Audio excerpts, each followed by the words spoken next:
আসসালামু আলাইকুম প্রিয় শিক্ষার্থী। আমরা এখন যেটা পড়তে যাব সেটা হচ্ছে ইউনিট 7। হুম এবং এটা কিন্তু আমাদের 2021 সালে হচ্ছে একটু পরিবর্তন আসছে।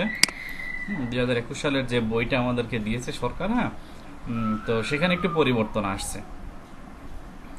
তো ইউনিটের যে টাইটেল সেটা তো আমরা দেখতেই পাচ্ছি যে পিপল হু স্ট্যান্ড আউট, তাই না, অর্থাৎ যারা বিখ্যাত হয়েছে।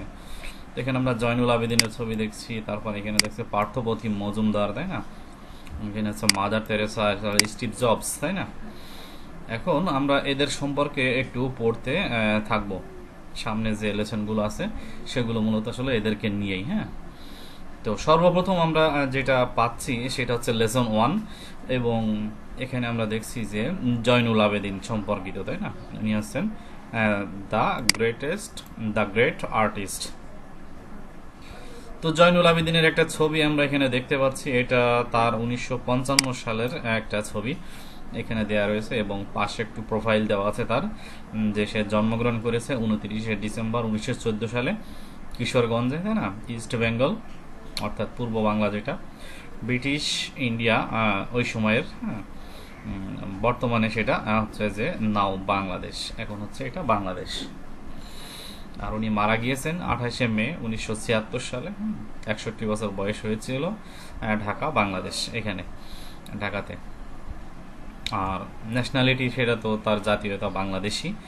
আর শিক্ষাগত যোগ্যতা এডুকেশন আমরা দেখছি যে হচ্ছে গভর্নমেন্ট আর্ট স্কুলে তার পড়াশোনা, কলকাতা আর্ট স্কুলে, হ্যাঁ, লন্ডনে, এই বিভিন্ন জায়গায় তার পড়াশোনা করা রয়েছে। এবং নোন ফর, সে মূলত পরিচিত আমাদের মাঝে তার পেইন্টিং এবং ড্রয়িং এর কারণে, তাই না। আর নোটেবল ওয়ার্ক, অর্থাৎ কিছু উল্লেখযোগ্য কাজ, সৃষ্টিকর্ম তার আছে, সেটা হচ্ছে দ্য স্ট্রাগল, সংগ্রাম, রিবেল ক্র, তারপর আছে ফেমিন পেইন্টিংস, হ্যাঁ, অর্থাৎ দুর্ভিক্ষের যে চিত্র কলা, সেটা চিত্রমালা। তারপর আছে নবান্ন, এটা একটা, এগুলো কিন্তু এক একটা ওই ছবির নাম, তার যে আঁকা যে ছবি সেই ছবির নাম। দ্য স্টাডি অফ ক্রো, এটা একটা। আর টু ফেসেস, দুই মুখ, তাই না। তো এগুলো হচ্ছে মোটামুটি হচ্ছে তার জয়নুল আবেদিন সম্পর্কিত জাস্ট হালকা কিছু প্রোফাইল। আমরা এখন টেক্সটে চলে যাব। তো বলছে যে জয়নুল আবেদিন তিনি 29শে ডিসেম্বর 1914 সালে তার জন্ম এবং 28শে মে 1976 এত তারিখে তার মৃত্যু হয়েছে। এটা আমরা ওপরে দেখে আসছি, তাই না। ওয়াজ আ বাংলাদেশি পেইন্টার, ইনি হচ্ছেন বাংলাদেশি একজন চিত্রশিল্পী। He had an extraordinary talent, এবং তার ছিল এক মানে অভূতপূর্ব বা অসাধারণ মেধা, এবং হচ্ছে অ্যান্ড ওয়াজ ইন্টারন্যাশনালি রিকগনাইজড, এবং আন্তর্জাতিকভাবে তিনি বেশ সুখ্যাতি, তার খ্যাতি ছিল বেশি, হ্যাঁ, ফর হিজ পেইন্টিংস, তার হচ্ছে পেইন্টিংয়ের কারণে, অর্থাৎ তার আঁকাআঁকি করার কারণে। He became well known in 1944, 1944 সালে তিনি বিখ্যাত হয়েছিলেন through his series of paintings, কিছু সিরিজ পেইন্টিং তিনি এঁকেছিলেন এটার মধ্য দিয়ে, এটা আঁকার ভিতর দিয়ে, on the great man made famine in British in Bengal during British colonial rule, অর্থাৎ 1944 সালে ব্রিটিশ কলোনিয়াল রুল, অর্থাৎ ব্রিটিশ সাম্রাজ্যবাদী শাসন, হ্যাঁ, যখন ছিল, ওই সময় মূলত মানুষ সৃষ্ট যে হচ্ছে ফেমিন হয়েছিল, অর্থাৎ দুর্ভিক্ষ হয়েছিল, ঠিক আছে। তো সেই দুর্ভিক্ষের কারণে মানুষের যে কষ্ট, দুর্দশা, সেই চিত্র তিনি সিরিজ আকারে এঁকেছিলেন, হ্যাঁ। আর এটার ভিতরে দিয়েই তিনি মূলত আসলে বেশি বিখ্যাত হয়েছিলেন। তো এখানে আমরা একটা ওয়ার্ডের নিচে আন্ডারলাইন করছি, তো এটা তো আমরা জানি, তাই না, যে হচ্ছে আমরা এখানে সিনোনিম দেখবো। তো এক্সট্রাঅর্ডিনারি মানে তো অসাধারণ, এটা আমরা সিনোনিম বলতে পারবো স্যার রিমার্কেবল, হ্যাঁ, বা এক্সেপশনাল বা অ্যামেজিং। এরপর আমরা পরবর্তী প্যারাটা দেখছি যে হচ্ছে he played a vital role in the art movement in Bangladesh, বাংলাদেশের যে শিল্প যে আন্দোলন, তাই না, শিল্পকলা যে আন্দোলন, সেখানে তিনি গুরুত্বপূর্ণ ভূমিকা পালন করেছিলেন। And was the founding principal, প্রতিষ্ঠাতা অধ্যাপক ছিলেন, অধ্যক্ষ ছিলেন, of the government institute of art, তাই না, অর্থাৎ বর্তমানে যেটা নাও মানে এখন, এখন হচ্ছে সেটা ফ্যাকাল্টি অফ ফাইন আর্টস, যেটা চারুকলা, অ্যাট ঢাকা ইউনিভার্সিটি। তো এই চারুকলার আগের নাম ছিল এটা গভর্নমেন্ট ইনস্টিটিউট অফ আর্টস, তাই তো।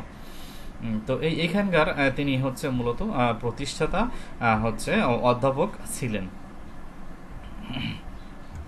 তারপর বলছে his paintings on Bengal famine R considered as his most characteristic works.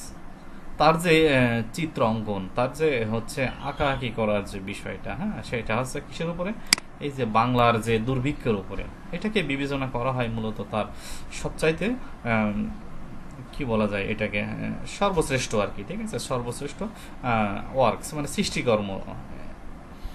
তো আবারও বলছি যে হচ্ছে বাংলার যে দুর্ভিক্ষের উপরে তার যে আঁকাআঁকি করা, তার যে ছবিগুলো, সেগুলো মূলত আসলে তার সর্বশ্রেষ্ঠ সৃষ্টিকর্ম।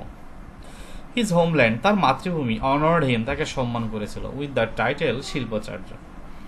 তো তার মাতৃভূমি অর্থাৎ এই বাংলাদেশ তাকে হচ্ছে শিল্পাচার্য উপাধি দিয়েছিল।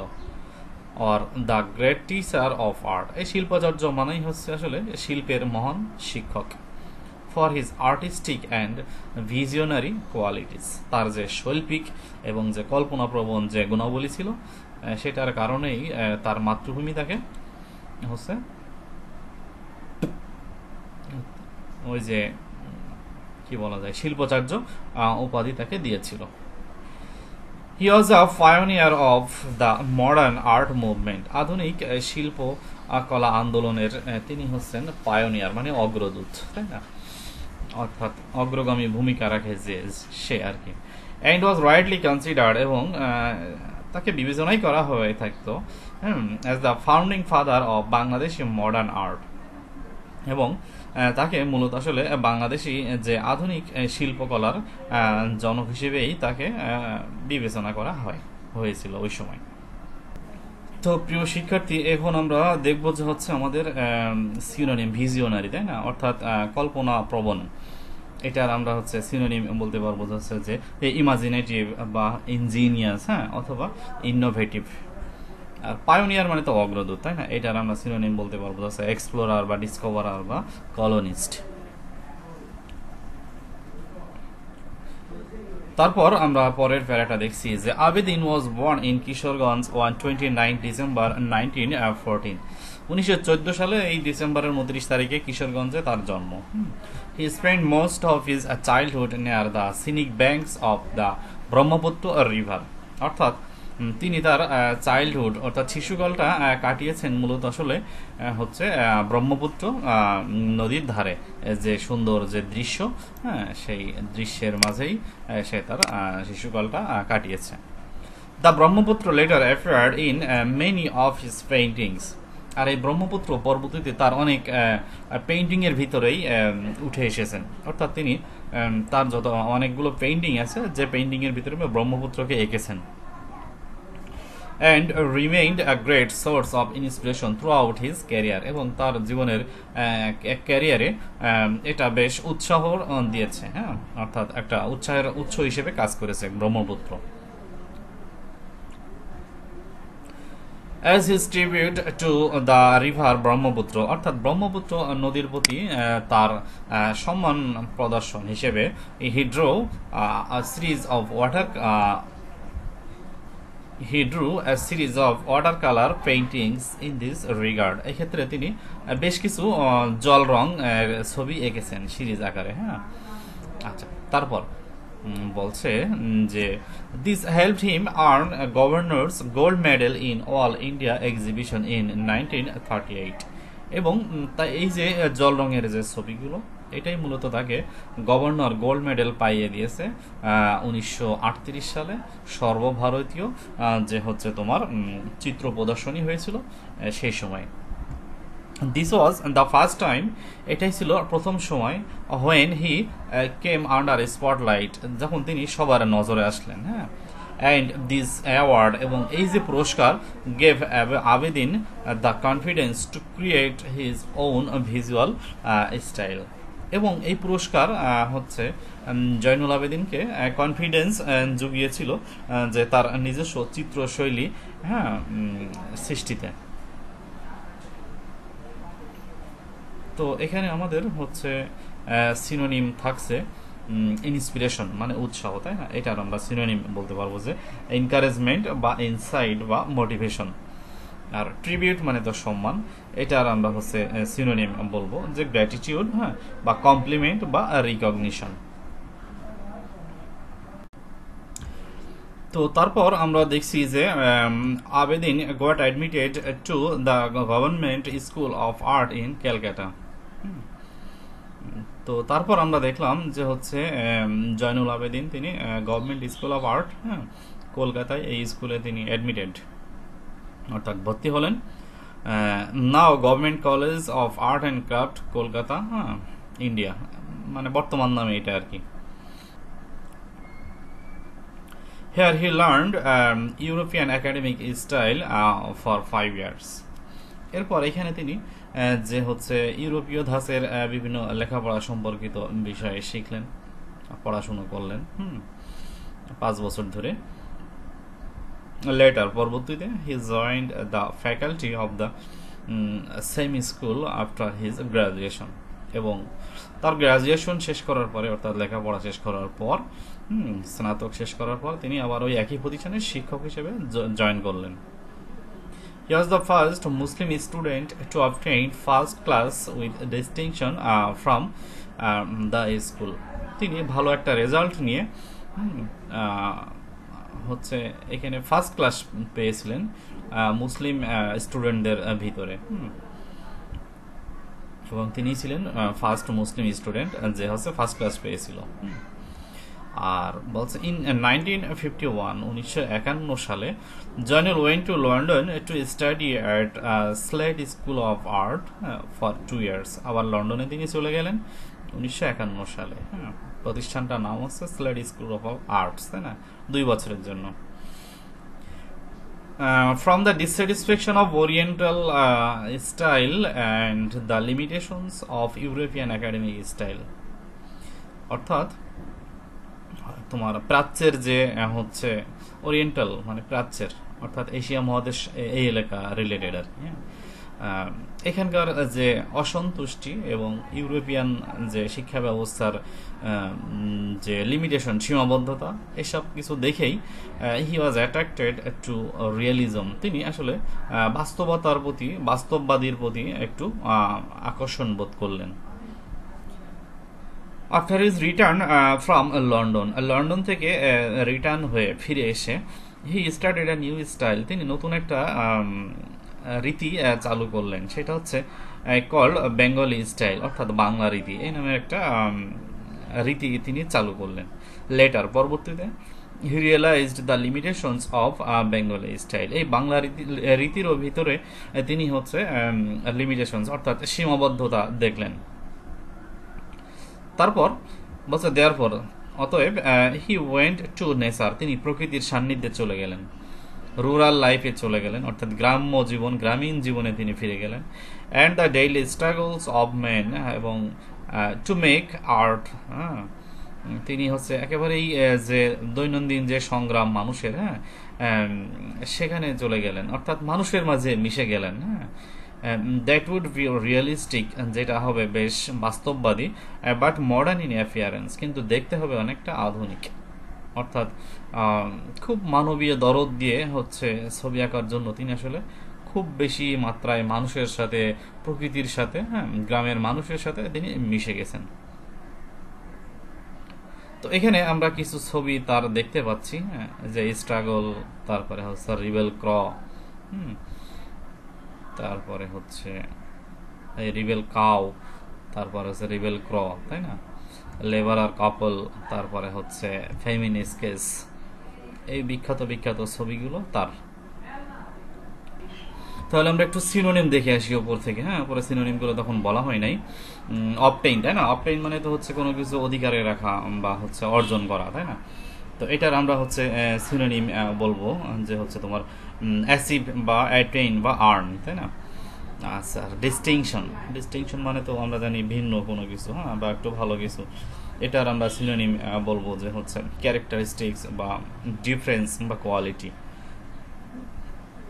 তারপর আমরা বলবো যে ওরিয়েন্টাল মানে তো হচ্ছে তোমার প্রাচ্য সম্পর্কিত, তাই না? এটার আমরা সিনোনিম বলবো যে হচ্ছে ইস্টার্ন বা হচ্ছে তোমার এশিয়ান বা ওরিয়েন্ট, এইগুলো আর কি। আর লিমিটেশন মানে তো হচ্ছে সীমাবদ্ধতা, তাই না? এটার আমরা হচ্ছে সিনোনিম বলতে পারি যে হচ্ছে বার বা কনস্ট্রেইন্ট বা ইম্পেডিমেন্ট। আর রিয়েলিস্টিক মানে তো বাস্তবসম্মত, এটার আমরা সিনোনিম হচ্ছে বলবো জাস্ট রেশনাল বা প্র্যাকটিক্যাল বা prudent.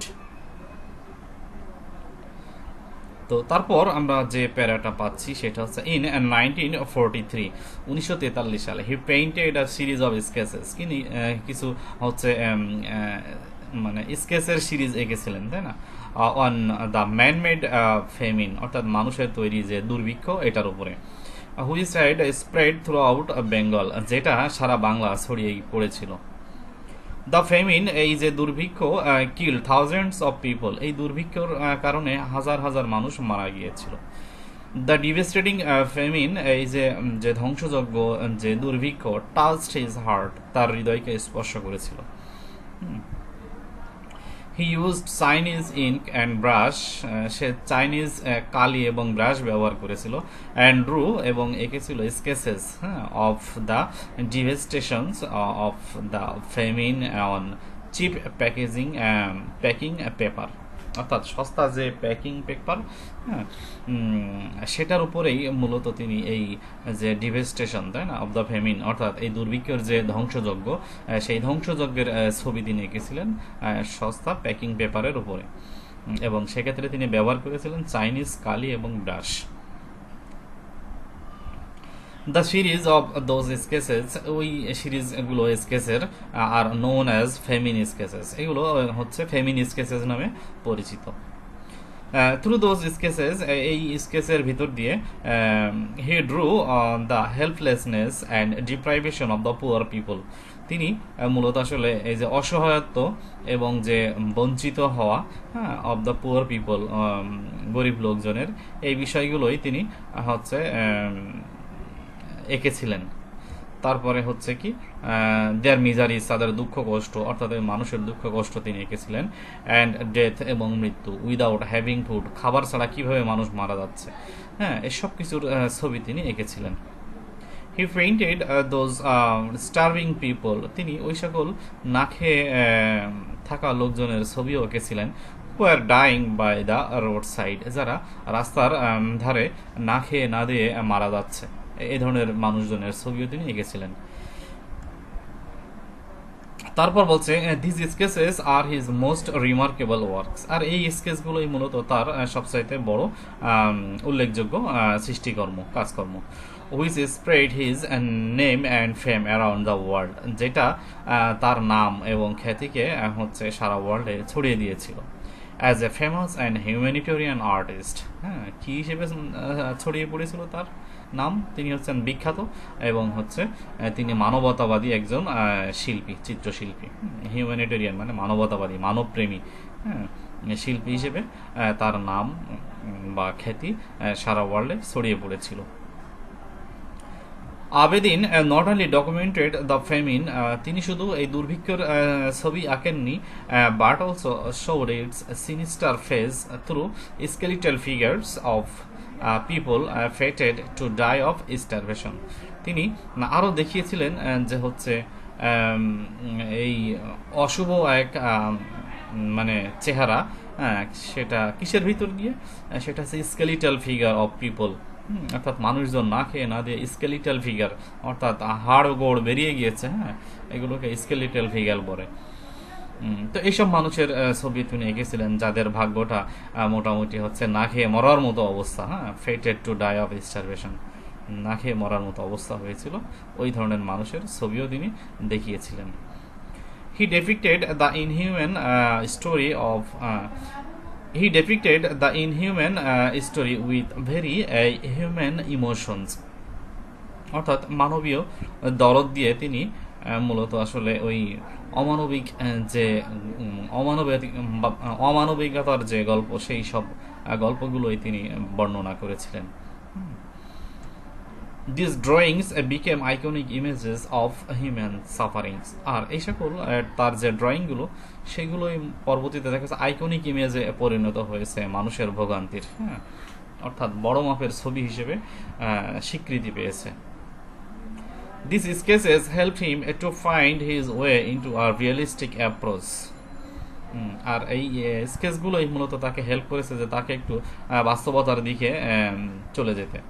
That focused on human sufferings, যে ছবিগুলো মূলত আসলে হিউম্যান সাফারিংস অর্থাৎ মানুষের ভোগান্তির কথা বলে, স্ট্রাগলের কথা বলে, অ্যান্ড প্রোটেস্টের কথা বলে, অর্থাৎ প্রতিবাদ।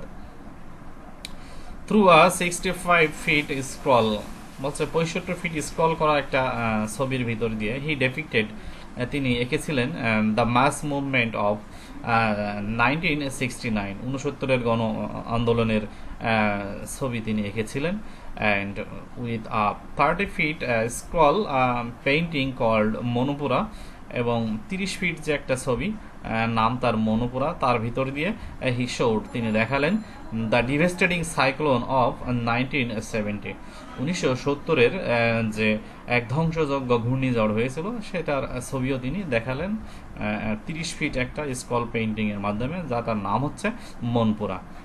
And the sufferings of the people, এবং ওই মানুষের লোকজনের যে ভোগান্তি সেগুলো তিনি দেখিয়েছিলেন।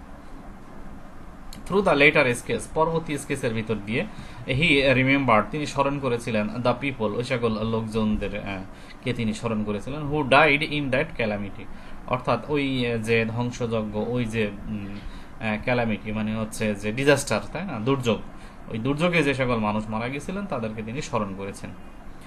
In 1975, 1975 সালে Zainul Abedin set up folk museum at Sonargaon, Sonargaon তিনি লোকশিল্প জাদুঘর সেট আপ মানে স্থাপন করেছিলেন। And a gallery in Mymensingh, Mymensingh একটা গ্যালারি তিনি হচ্ছে স্থাপন করেছিলেন, নেমড, অর্থাৎ যেটার নাম হচ্ছে শিল্পজাদু জয়নুল আবেদিন মিউজিয়াম, অর্থাৎ জয়নুল আবেদিনের যে জাদুঘর আর কি। He became actively involved in a movement, তিনি একটা আন্দোলনে হচ্ছে ইনভলভ হয়েছিলেন two preserve the heritage of Bengal, অর্থাৎ বাংলার যে ঐতিহ্য রয়েছে সেগুলোকে সংরক্ষণ করার আন্দোলনে। And রিইন্ট্রোডিউস Bengal art from the roots of Bengali culture, এবং তিনি রিইন্ট্রোডিউস অর্থাৎ পুনরায় প্রতিষ্ঠা করতে চেয়েছিলেন বাঙালি আর্টকে, ঠিক আছে, এবং সেটা বাঙালি যে সংস্কৃতি সেই সংস্কৃতির শিকড় থেকেই তুলে ধরতে চেয়েছিলেন এই সংস্কৃতিকে আর কি। He passed away on 28 May 1976 in Dhaka. তো বোঝাই যাচ্ছে পাস অ্যাওয়ে মানে মারা যাওয়া, তাই না, এটা একটু জানার বিষয়, অনেকে কিন্তু জানে না পাস অ্যাওয়ে মানে মারা যাওয়া, হ্যাঁ, অর্থাৎ হি ডাইড এক কথায়। তো 28 মে 1976 সালে ঢাকায় মারা গিয়েছিলেন, ঠিক আছে। তো এটাই হচ্ছে প্রিয় শিক্ষার্থী আমাদের পড়াশোনা। ও এখানে কিছু সিনোনিম বলতে আমি আবারও ভুলে গেছি। তো ফেমিন মানে তো হচ্ছে দুর্ভিক্ষ, তাই, এটা আমরা হচ্ছে সিনোনিম বলবো যে হচ্ছে ড্রট বা মিজারি বা পভার্টি, হ্যাঁ। আর ডিভেস্টেডিং মানে তো ধ্বংসযজ্ঞ, ধ্বংসকরী, তাই না, এটার আমরা সিনোনিম বলবো হচ্ছে ডিস্ট্রাকটিভ বা ডিজাস্টারাস, হ্যাঁ, বা ক্যালামিটাস। তারপর হচ্ছে ডিপ্রাইভেশন, ডিপ্রাইভেশন মানে তো বঞ্চিত করা, বঞ্চিত আর কি, ঠিক আছে, এটার আমরা সিনোনিম বলবো হচ্ছে প্রাইভেশন বা হার্ডশিপ বা ডিস্ট্রেস। আর হিউম্যানিটেরিয়ান মানে মানবতাবাদী, অর্থাৎ মানুষকে ভালোবাসে তারা, এটার আমরা সিনোনিম বলতে পারবো যে ফিলান্থ্রোপিস্ট বা বেনিফেক্টর বা হেল্পার। তারপর হচ্ছে স্টারভেশন, অর্থাৎ না খেয়ে থাকা, না খেয়ে মারা যাওয়া, এই ধরনের না খেয়ে থাকা। তো এটার আমরা সিনোনিম বলবো হচ্ছে ডিপ্রাইভেশন বা ফেমিন, হ্যাঁ, বা হচ্ছে ম্যাল নিউট্রিশন। আর ডেপিক্ট মানে তো বর্ণনা করা, চিত্র সহকারে বর্ণনা করা, এটার আমরা সিনোনিম বলতে পারবো যে পেইন্ট বা স্কেচ বা ইলাস্ট্রেট, হ্যাঁ। আর ইনহিউম্যান মানে অমানবিক, এটার আমরা হচ্ছে সিনোনিম বলতে পারবো যে হচ্ছে বারবারিক বা বারবারাস, হ্যাঁ, বা ব্রুটাল। আচ্ছা, তারপর হচ্ছে সাফারিংস মানে তো এটা তো ভোগান্তি আমরা জানি, এটার আমরা সিনোনিম বলতে পারবো যে অ্যাঙ্গুইশ বা অ্যাডভার্সিটি বা হার্ডশিপ। আর এর পাশে থাকছে রিমেম্বার মানে স্মরণ করা, এটার আমরা সিনোনিম বলতে পারবো হচ্ছে কমেমোরেট বা রিকল বা রিমাইন্ড। ক্যালামিটি মানে তো দুর্যোগ, এটার আমরা হচ্ছে সিনোনিম বলবো যে অ্যাডভার্সিটি বা মিসহ্যাপ বা কোলাপস। আর প্রিজার্ভ মানে তো সংরক্ষণ করা, তাই না? এটার আমরা সিনোনিম বলতে পারবো হচ্ছে ডিফেন্ড বা ফ্রিজ বা স্টোর। আর রিইন্ট্রোডিউস মানে পুনরায় প্রতিষ্ঠা করা, হ্যাঁ, এটার আমরা হচ্ছে সিনোনিম বলবো রিস্টাবলিশ, হ্যাঁ, অথবা রিনিউ বা রিভাইভ। তো প্রিয় শিক্ষার্থী, এটাই ছিল হচ্ছে আমাদের আজকের পড়া। তোমরা ওয়ার্ড মিনিংগুলো ভালোভাবে দেখবে, হ্যাঁ, এবং যে সিমিলার ওয়ার্ডগুলো আছে এই সিমিলার ওয়ার্ডগুলো তোমরা অবশ্যই বইয়ের পাশে লিখে রাখবে এবং বারবার এটা রিভিশন করবে। তো সবাই ভালো থাকবে, ধন্যবাদ।